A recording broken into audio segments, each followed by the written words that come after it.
সকালটির শুরু ছিল 39 ডিগ্রি তাপমাত্রা দিয়ে।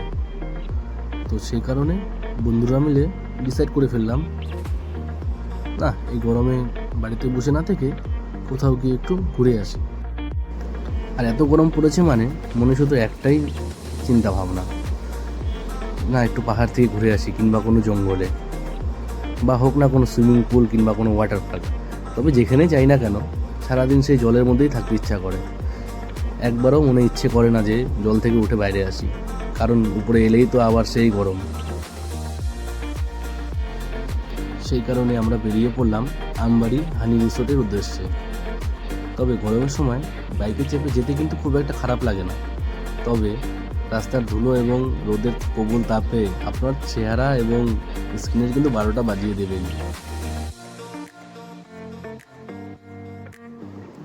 এখন আমরা পৌঁছে গেছি উত্তরকন্যা প্রশাসনিক ভবনের সামনে। এখান থেকে ট্রাফিক মোড় দিয়ে বাঁ হাত দিয়ে আমরা একটা শর্টকাট রাস্তা আছে, সেটা ধরেই যাব। সোজা গেলে পরে কিছুটা ঘুরতে হবে, এদিক দিয়ে গেলে পরে অনেকটাই শর্টকাট হয় রাস্তাটা।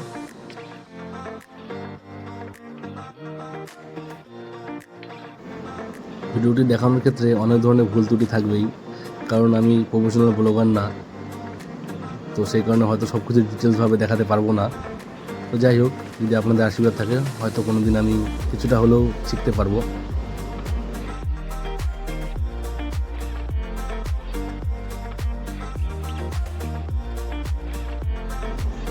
এই রাস্তাটা গিয়ে ফুলবাড়ি যে ক্যানেল আছে, এই ক্যানেলের সামনে ডিপিএস স্কুল রয়েছে, সেই ডিপিএস স্কুলের সামনে গিয়েই এই রাস্তাটা মিশবে।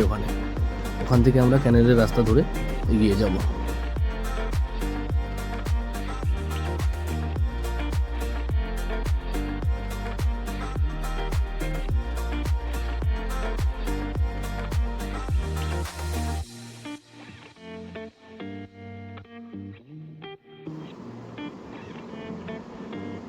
আমরা ক্যানেল রোডে উঠে গেছি, এখন এই ক্যানেল ধরেই আমরা একদম সোজা এগিয়ে যাব।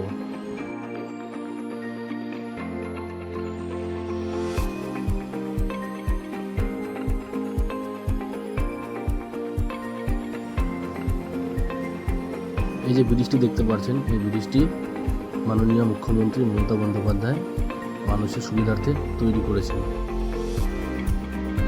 যাতে মানুষ খুব সহজেই গাজলডোবা, ভোরের আলো এবং এসব আশেপাশে সমস্ত জায়গাতে খুব তাড়াতাড়ি মানুষ পৌঁছতে পারে। সে কারণে প্রচুর টাকা খরচা করে এই ব্রিজটি সাধারণ মানুষের জন্য মমতা ব্যানার্জি করে দিয়েছেন। যেহেতু আমরা গাজলডোবা যাচ্ছি না, সে কারণে আমরা ব্রিজের উপর দিয়ে না গিয়ে ব্রিজের নিচ দিয়ে ডান দিকে একটু রাস্তা চলে গেল, যে রাস্তা দিয়ে আমরা আমবাড়ি ভেলাগোবা সেদিকে চলে যাব।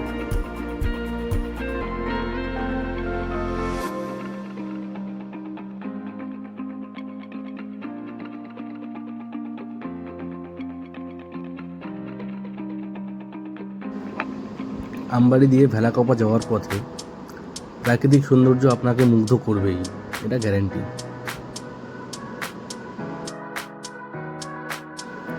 এই রাস্তা দিয়ে গেলে পরে আপনি একদম জলপাইগুড়ি গোশালা মোড় অবধি যেতে পারবেন।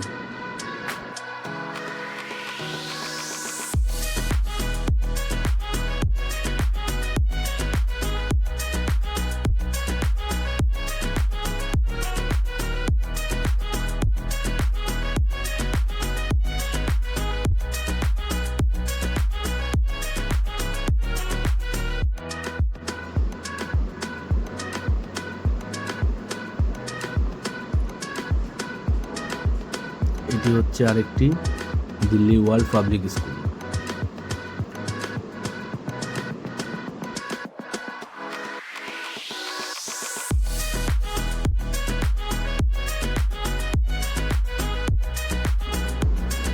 এটি পার করার পর আমাদের আর বেশি দূর যেতে হবে না।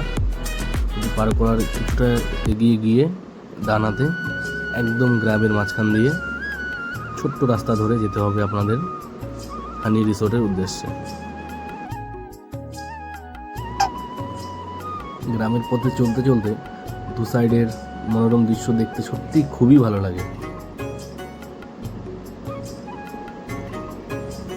সামনে চলে যাচ্ছে আমাদের রাজা ভাই, রঘু এবং মিঠুন, খুব স্পিডে চালাচ্ছে গাড়ি ওরা। এই প্রথম ওদেরকে দেখতে পেলাম রাস্তায়, না হলে তো আমাদেরকে কখন টপকে চলে এসেছে ওরা।